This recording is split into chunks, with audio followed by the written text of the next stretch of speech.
On the continent of North America, Mexico lies directly south of the United States, with the Rio Grande forming much of the natural boundary between the two countries in the east, while long fences often define the border further west. In terms of land area, Mexico is the third largest country in North America after Canada and the United States. And it is also the largest Spanish-speaking nation in the world.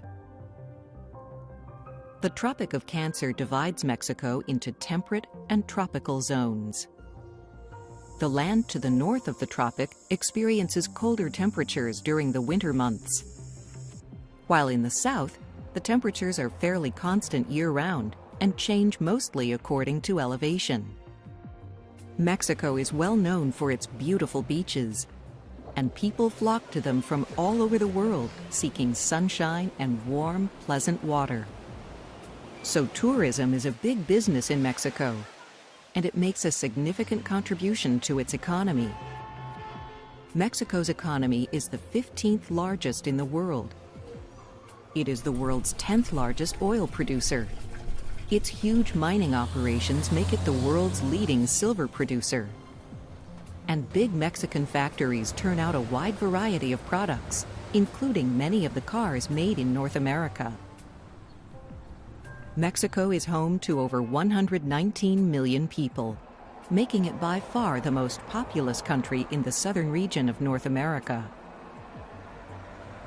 And although poverty, corruption, and drug crimes have long been serious problems in many Mexican cities, conditions are slowly improving. Mexico City, the nation's capital, with a metropolitan area of over 20 million people, is the largest city in North America.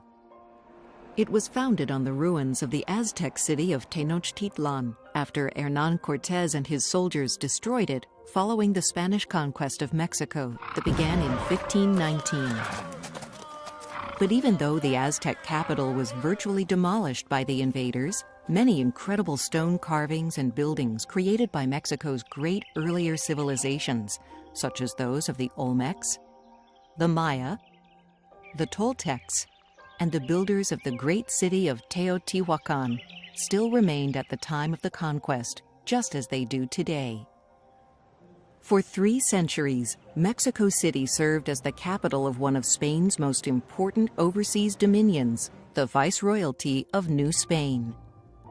Its territories extended far to the north, deep into what is today the United States, as well as into the Caribbean Sea, and even far across the Pacific Ocean to the Philippine Islands of Asia. The Spanish conquerors came looking for gold, but they also sought to introduce their own Catholic faith, language, laws, architectural styles, and their European way of life wherever they colonized. But as this old painting shows, in Mexico, and much of the rest of the New World, huge numbers of the native people were wiped out by diseases like smallpox and measles that the Spaniards inadvertently transmitted to them. However, most of those who survived eventually gave up their traditional ways, languages, and religious practices and came to embrace the Catholic faith. And that's why Spanish-style Catholic churches and other religious buildings are so commonplace in Mexican towns. Even so, some ancient traditional ceremonies and practices still survive in Mexico.